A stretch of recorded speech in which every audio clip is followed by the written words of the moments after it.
Welcome to the Biz and Tech Podcast. My name is Blake Dowling. I am the CEO of Aegis Biz Tech. We are headquartered in the greatest town in the United States of America, Tallahassee, Florida. Some may argue the greatest town designation, but we're going to stick with it. Today, Eddie Ruvos, the legend of our community, also the president of the Greater Tallahassee Chamber of Commerce Board of Directors. It's a mouthful when you get it all together like that. Thank you for coming on the show. Thanks for having me. I have a question. Shoot. This obviously is my second time. Reverse podcast. Has anyone ever been invited twice? No. I'm honored. Today's show is epic because after 6 seasons, we've never had a repeat guest. But Eddie is always up to something new, exciting, and good for the community. And we're here to talk about it. And thanks for creating a platform for us to share stories. Absolutely. That's important. Absolutely. We need to do more of that in our community, sharing stories.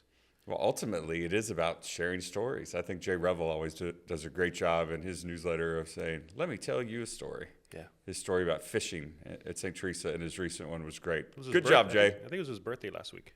Happy birthday, Jay. Yeah. Awesome. Thanks for being here, Eddie. Thank you. Let's dive right in. Let's talk about your background, what led you to being the leader that you are today. Let's talk about childhood and first jobs. Tell us some stories. Okay, appreciate it. It's still work in progress, and like I said, thank you for having me here. Born in Miami, Florida. Okay. Cuban American. Grandparents and parents came from Cuba in 1960. Worked extremely hard. Sacrificed a heck of a lot for myself and my 5 sisters, which is pretty cool. I have 5 sisters. I'm the oldest, but they're in charge. Good designation. That's right. Went to a Jesuit high school, and I mentioned that because it really left an impact in a lot of what I try to do today, and I try to instill in my children. And so I went to a Jesuit high school called Belen Jesuit. Originally, it was from Cuba, and that regime kicked out the priests, and they set up shop in Miami. And so I went to that school. My first job I was a bag boy. It was called Milam's, but it was originally Piggly Wiggly. So I was a bag boy, which was a lot of fun. It was hot in the summers, but I used to know how to work it for the tips. And then after high school, I went to Loyola University in New Orleans, another Jesuit institution. Okay. So went there, was on the 5-year program, had a blast. I studied computer information systems and business. And I'll share a story which is relevant to the day, AI today. I showed up and I had to, create websites using HTML. And then in my second year, Front Page was created and Dreamweaver's created. I really wasn't great at HTML coding. I couldn't hang.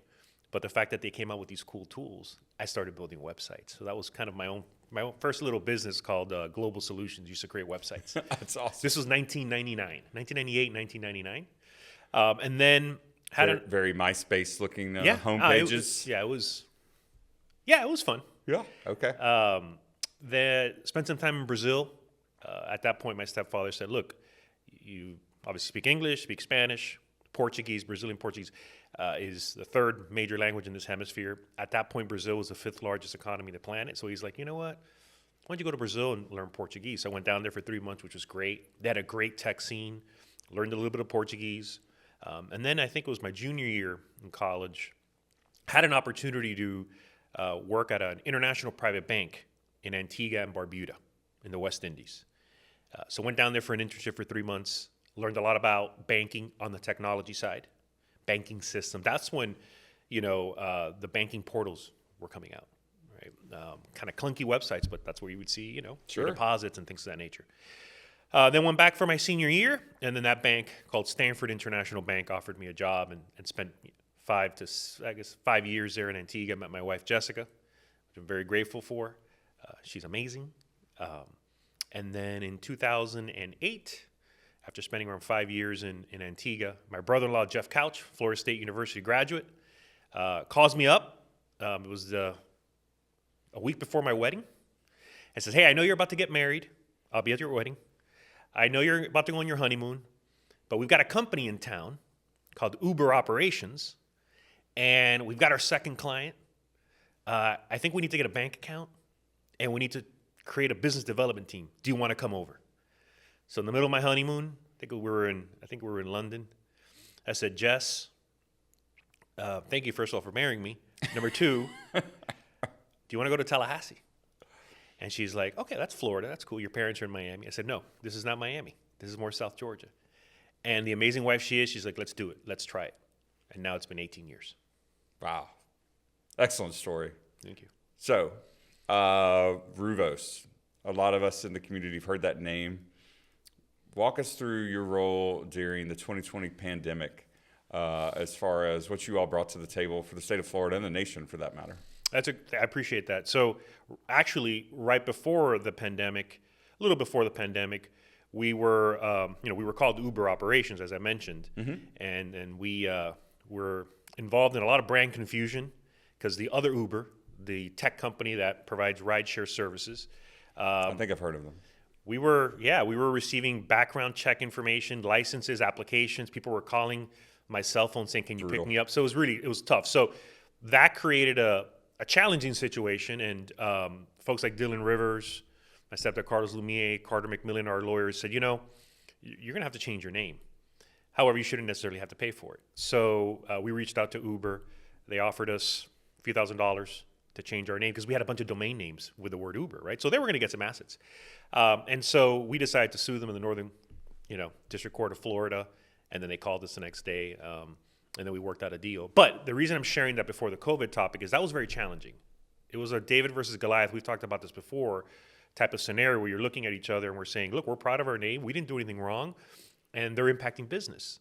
And so that was a challenging moment where we came together, myself, Franz DeVette, Jeff Couch, and our team, and said, look, we can overcome challenging things. And you fast forward to January 12th, 2020, where we received phone calls from the Department of Health of Florida, our first client, which we're very grateful for, the Association of Public Health Labs in partnership with the CDC, and said, hey, there's this thing called COVID. Eventually, there'll be a lot of testing, whether it's at a football stadium or at a hospital or a Quest or a LabCorp. That creates really, really important data for the federal government, state governments to make decisions. And so we had to compete with some of the, some multinational organizations. We had to do demos, as you can imagine, right? Yeah. Being a techie yourself. Sure. And they said yes. And we looked at each other, okay, we've got to figure this thing out. And so it was a very challenging time, but it really, like the other example related to Uber, it really strengthened certain muscles that we needed to, as a company, which really laid the foundation for a lot of what we're doing today and a lot of what we want to do in the future. But we moved, Blake and audience, we moved around 2.5 billion in partnership with others, 2.5 billion COVID test results to the CDC and to the White House over a span of about 3 years. Awesome. Yeah, the average person during that time trying to get through their own day and their own life, where do these statistics come from that I'm tracking every day? I had that stats tracker on my... The dashboards? Yeah, I had it on my desktop every day for I don't know how many months. All right, all that said, you got to Tallahassee, led Ruvos, leading Ruvos. You obviously have a call to service. You serve on the Big Brothers Big Sisters Board of Directors. Thank you for that introduction. You're president of the Tallahassee Chamber of Commerce Board of Directors. Where'd that call to service come from? Was there a mentor in your life that said, this is what you should do? You need to, volunteer in the church. You need to do this in the community. Or is it from internal motivators? What led you to those various destinations? It's a great question. I think it's a combo. I think the Jesuit priests, actually, I was very close to a priest named Father Eddie. Great guy. He was tough. He was a philosophy teacher, by the way, a side story here. And the way he would quiz you and test you is he would make you stand up. And it was random, 30 kids in the classroom. He would say, Gonzalez Loumiet, Eddie, please stand. And then he'd just bombard you with questions. And, of course, we were petrified. But he was great. He was a big mentor. And we went on mission trips to the Dominican Republic a couple times. That's cool. But it was like, you do your business, you play your sports, you do great at school, you're a good family member, but you always have to, if you can, give back to the community. So that was kind of instilled in me. And even then, my family, even though they obviously sacrificed a ton, they always found opportunities to give back to the community. And then a common friend of ours, Steve Evans, when I reached out to him 15 years ago when Uber Operations was trying to figure out what we were going to do. Are we going to move to Austin? Are we going to stay here? He kind of planted some seeds and said, stay here, but do more than just work, right? Give back to the community as like you do. right? Just like your company. So that's another individual. And to this day, he's still a mentor.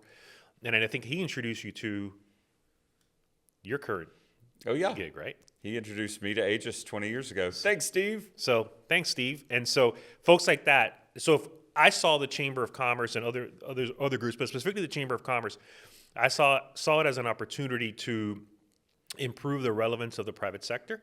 And then, as I started getting involved with the Chamber of Commerce, I don't know, maybe 8 to 10 years ago, I would go to the programming, which the Chamber of Commerce does a great job. They have close to 300 events, I believe we have. I remember Sue Diggs said, you can do more. And maybe in a few years, as we continue to advance innovation and technology. Sounds like a very Sue thing to say. It was. We have amazing bankers and attorneys and construction developers and creatives. Some of them are in this room. What about technology, innovation, right? What about being the second Hispanic chair of the Chamber of Commerce in the last 100+ years? And so she planted some seeds too. So I started getting more involved with like Corey Melton, for example, and Terry Yard on the talent side. Mm-hmm. Started getting involved in talent programs, learning more about the community. And then I think it was 2 years ago, Sue called me to her office and said, "Are you in?" And I said yes. Nice. Yeah. Awesome. What's the greatest lesson you've ever been taught, and then vice versa, that you've taught someone? That's a great question. I mean, things get hard. Things get tough. And it's still a work in progress for me. It's a muscle I'm still trying to strengthen. But know that, things do pass. And,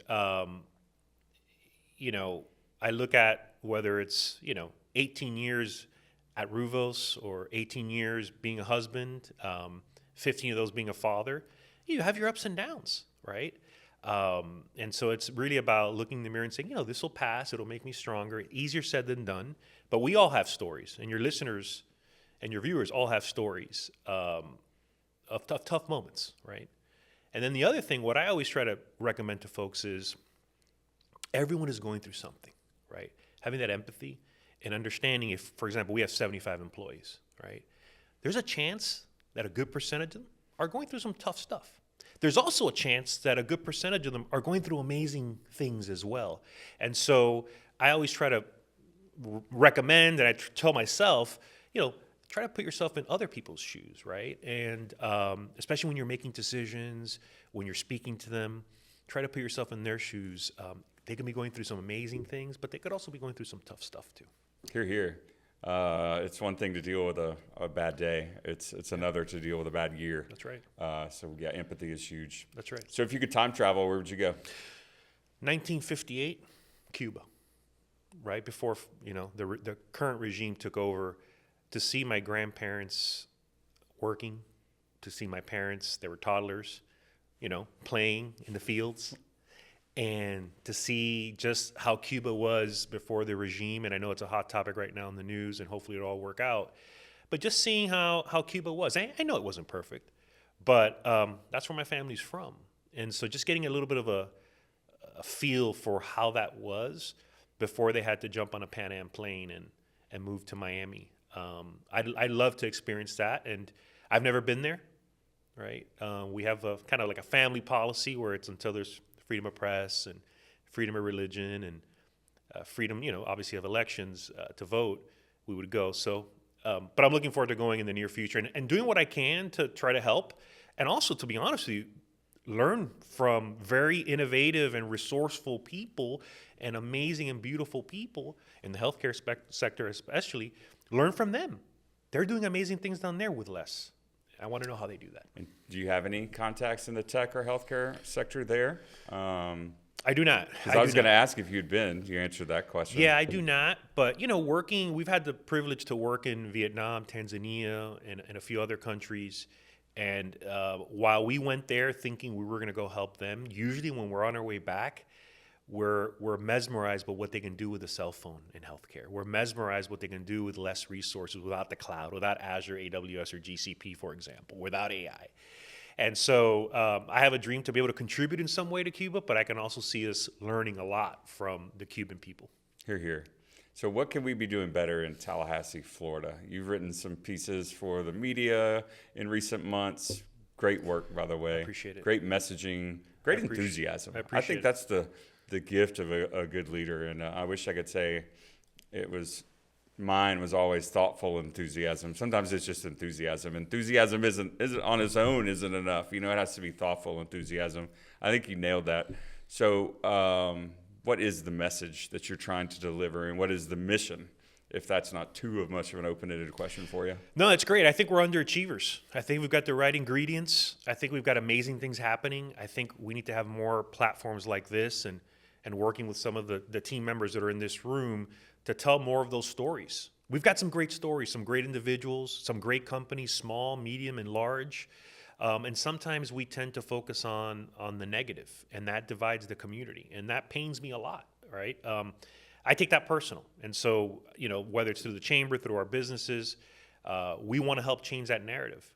I also think there's an opportunity for the private sector to maybe be more relevant in our community. Often there's a little bit of a obsession with elections and the whole, you know, 3-2 and all of that, which I know is important. But we have an amazing private sector. I'm confident that it's going to continue to grow, especially with new technology and great opportunities. And I think we need to elevate that more. I think we need to elevate our private sector. We are in the capital of the 15th largest economy on the planet. We're up there with, I think, Spain, Italy, maybe Australia. Think about that. I mean, we're a few blocks away from this studio, from where there are major decisions being made. And so I think we're one of one. We have all the ingredients. We're underachievers. But I do think there's something in the air. Right. I do think there's momentum. There's some great things happening, and in the healthcare space, for example, you know, you've asked me. We've talked about this before. What's that industry that I think will move the needle when it comes to the economy and the quality of life? I think it's a mixture of healthcare and innovation. Right. I really think we have it, and it's also a regional play. Right, with the rural communities. And so I think that's the thing that's going to, and by the way, that involves a mag lab, that involves the universities and the amazing state college. It's a whole ecosystem. Mm-hmm. And at the end of the day, we get better healthcare, quality of life. So I'm bullish, and I'm going to continue doing everything I can with people like you and others to continue moving that needle. What do you think is the coolest thing about this region? Whether, you know, from every aspect, doesn't necessarily have to be from a business aspect, and maybe even more specifically, when you asked Jessica, hey, let's move to Tallahassee, when you walked into the community, what blew your mind? People were very welcoming, right? People were very welcoming with open arms. The community was you know, accepting of a University of Miami graduate and a Miami Hurricane fan. Well, you know how that feels as a Gator, but you know, but overall, everyone was very welcoming. And I just think when you look at, you have the seat of government, Tallahassee State College, nationally ranked, Florida State University, nationally ranked, FAMU, nationally ranked, amazing. We have, I think, close to 2,000 nonprofits. People care, right? People want to give back. And so you put all these ingredients together, and then you add the fact that I can drive to Jacksonville in 2.5 hours. I can go to Gainesville in a couple hours. I can go to Atlanta. I can drive. I mean, you're kind of in my opinion, in a nice spot. Get in the car and go. You can go to the beach, right, in less than an hour, roughly. Oh, yeah. So, you know, we've got a lot of positive things happening. And so highlighting those things, I think, are really important. And being proud, right? We work closely with Choose Tallahassee, as you know. Great organization. They're bringing it back, and they're bringing it back strong. Ken Boutwell and others. And one of the things I mentioned to Ken and Steve Evans as well and others, I said, I love Choose Tallahassee. I want people to choose Tallahassee. But we also need people in Tallahassee to choose Tallahassee. Right? So there's a lot to be proud of. Been here 18 years. This is our home. While I love Miami and South Florida, this is our home, and it's been great. Awesome. So if you had to name the greatest sport on earth, what would you go with? That's a great question. By the way, I love cricket. When I was in Excellent Antigua, answer. it was pretty cool. And especially, and they have this thing called 2020, because, you know, cricket test matches can last a week, by the way. I went to a cricket test match in Antigua. It lasted a week. And on Friday, it ended in a tie. I think the hockey playoffs last like 2 months. What is up I with love that? hockey. I love hockey. And there's rumors, by the way, that maybe hockey's coming back to Tallahassee. I went to my first Canadian hockey game this year. Oh, how was that? You know, it's never too late to have a bucket list item checked That's pretty off. cool. It was epic. Very enthusiastic crowd. Talking about enthusiasm. Absolutely. I can see where it's putting West Coast NFL and Southern college football to shame as far as enthusiasm. That's awesome. Maybe overly enthusiastic. No, Because great the sport. Canucks didn't have a very good They're year. in great shape. They're wearing all that gear, but like they're going super fast. They're hitting each other. It's really amazing. By the way, Formula One.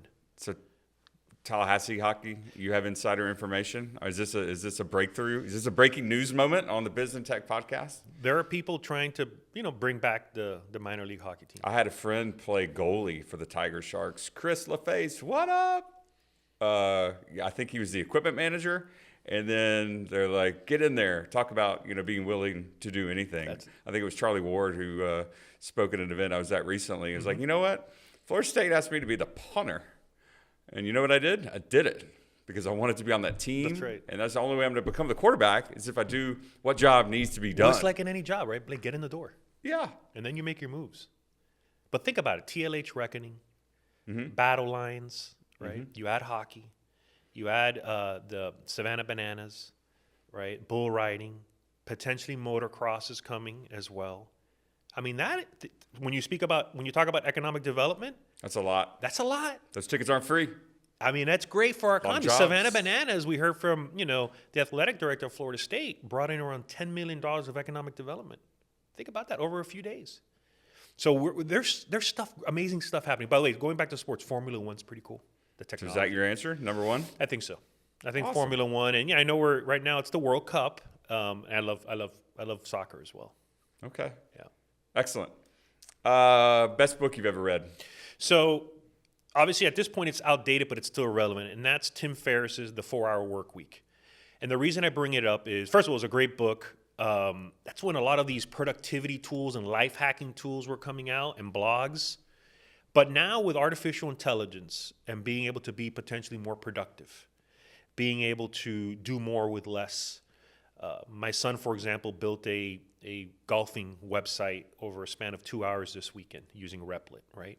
And so Tim Ferriss's book on how to maximize every hour in the day, it's really relevant today. Now, the technology has changed, but it's one of my favorite books. He's an interesting individual, an amazing athlete. He's traveled the world. He's got some other books as well, but I think it's The 4-Hour Work Week. Okay. By the way, I've never worked 4-hour work weeks, but have you? No. No. It seems unfathomable. Great book, though. So if you were listening to something in the car, music-wise, what would it be? EDM, electronic dance music. EDM. Is Wow, my, that is came my out favorite. fast. So I went to, my wife and I, Jessica and I, we drove down to Orlando, then took the Bright Line, which was pretty cool. And we went down. This was a gift. Is Tequesto still around? Is that his name? Tiesto. Yeah, I butchered Tequesta that. is a street in Killarn Lakes Plantation. Okay. But Tiesto, yeah, he's still around. Good. So we took the Bright Line, which was, like I said, was pretty neat. And actually, mathematically, I think more affordable than driving and the parking. And we went to see Calvin Harris, Okay. which was really good. In West Palm Beach, it was a gift. I think it was a birthday gift. Yeah, it was a great time. Music, and we walked in there thinking we're going to be the oldest. And actually, I think the average age was probably 45, 46, something like that, like us, right? We were pleasantly surprised. But it's electronic dance music for sure. By the way, just like Formula One, there's a flavor of technology there. Yeah, we saw some early DJs. Who did The Groove is in the Heart? Producers? The Groove is in the Heart? They're nodding their heads like 90s, but it was that was it was my Groove is first in the Heart. introduction to a little bit of EDM. We didn't call it EDM back then; it was just club music. these folks they show up with laptops. Mm-hmm. They plug and play and they go. Awesome. Yeah. So, favorite leader, alive or dead? Wow, that's a great question. Fan of Abraham Lincoln, Ronald Reagan. Okay. I've got actually some friends down in Miami that are either elected officials or business folks that are even though they're my peers the same age, they're amazing leaders as well. My parents were amazing leaders. You're an amazing leader. You're kind. No, it's true. But everyone, the definition of a leader is different for everyone. And I see my daughter in class or my son, they're leaders. My wife at school and in her job, she's a leader, which gives me goosebumps as I talk about it. Jessica's super cool. Yeah. Nice work, Jessica. Biggest Ruvos win. Being able to hire what I like to call the Avengers in healthcare technology. Okay. And while we haven't been able to retain everyone, I think that's our biggest accomplishment, right? Recruiting amazing people, really talented people, people that are willing to work their tails off, and then keeping them together. And yes, compensation is extremely important. Benefits are extremely important. I think the biggest challenge is keeping really high-performing individuals. Challenge, as you know. 100%. 100%. And so we Maybe have 101. Yes, right. We have amazing leadership, and we have a young lady. Her name's Kristen Leffel, former student of mine from Emory University, who's running the company today, the day-to-day. For me, that's one of the biggest wins. Powerhouse woman who's just running an amazing organization. So yeah, I think hiring and retaining amazing individuals. How about your biggest personal win? What do you think is that proudest moment? We're going to give you a soundtrack for that one too. I mean, I think obviously, by the way, I met Jessica when we were playing board games at a joint date, and my foot fell asleep because we were sitting down for like 2 hours, and I fell. So I think my biggest accomplishment is getting up and recovering from that and convincing her to marry me. Okay. All right. The band is Delight. Delight. All right. Yeah, that's it. Okay. Yeah. That's kind of like EDM, yeah. Making sure we have a moment. Yeah. So, most powerful world event in your lifetime?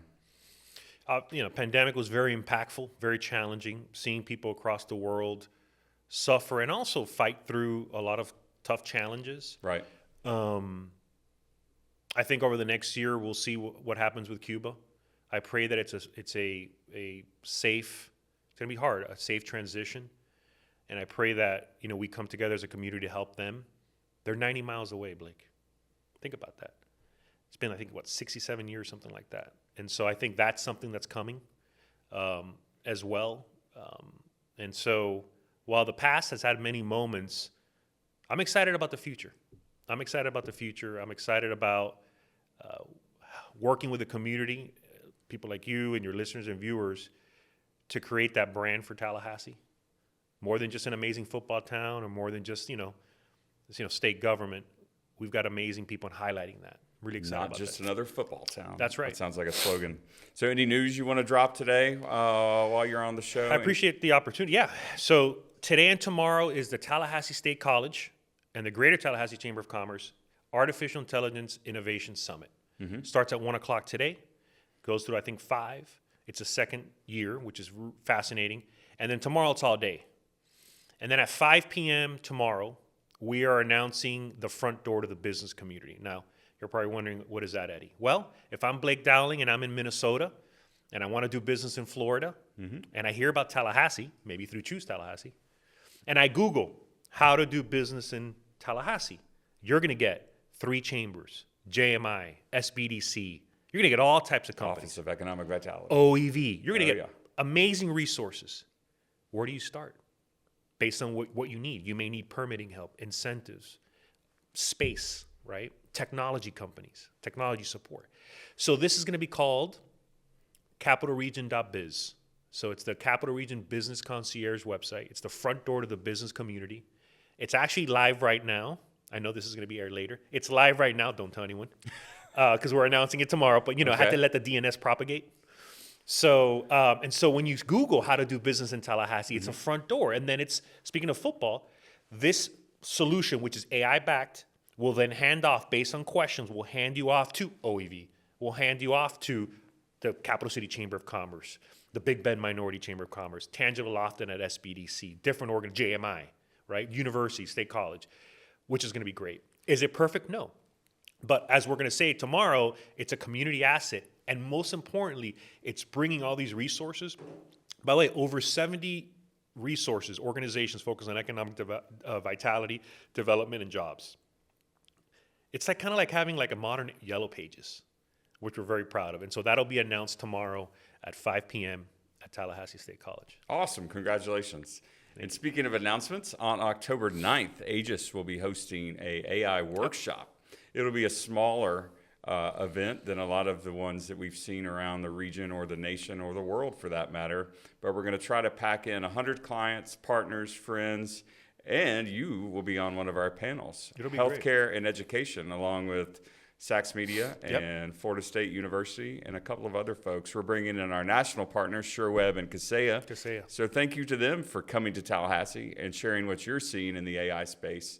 So all that said, closing thoughts, how can we follow the Ruvos journey, your journey? You're very active on social media. Any contact information you want to share or more information on these initiatives? Yeah, I mean, I think one website is launchtally.com, right? One-stop shop for the technology ecosystem. And you were the Launch Tally pioneer. I know there was a lot of people involved, but you were the one that put it out there. Congratulations on that. It's still as relevant as it was in 2022 today. So congratulations Still there. on that. If someone wants to know, all the tech companies in the community, they can go to launchtally.com. Aegis is there. Different companies are there. And that came out of someone saying, to me that there isn't a tech ecosystem. And I said, no, there is. And then they asked me, okay, send me the list. And I said, there is no list. So like I said, so we made a list and we've updated it. And so I think that's a great resource for folks to learn about all the great things happening when it comes to innovation. And our companies are there, your companies are, all these, we're looking at like close to 100 companies are there, which is really cool. Awesome. Sometimes leadership is making a list. Sometimes it's changing a name. And sometimes it's leading a community and a nation through a challenging time, as we saw in the pandemic. Thank you for your leadership. Thank you. Appreciate you being on the show today. And as we wrap up, my cybersecurity alert for you is to don't click on links. Maybe just don't click on anything. Let's just go full abstinence. There was an engineer on our team years ago who used to say, if you want to stay 100% cyber safe, don't go on the internet. He wasn't wrong. But stay in your guardrails, especially with AI. Vet your AI tools before you plug them into your network. Do your due diligence. Follow industry guidelines. Let's not forget the fundamental rules of cybersecurity that have kept us safe for many years. That said, thank you again, Eddie, for being here today. Thank you, Josh. Thank you, Charles. Thanks, guys. That's it for the Biz and Tech Podcast. My name is Blake Dowling. Thanks for listening. Thanks for watching. We'll see you next time. Have a good day.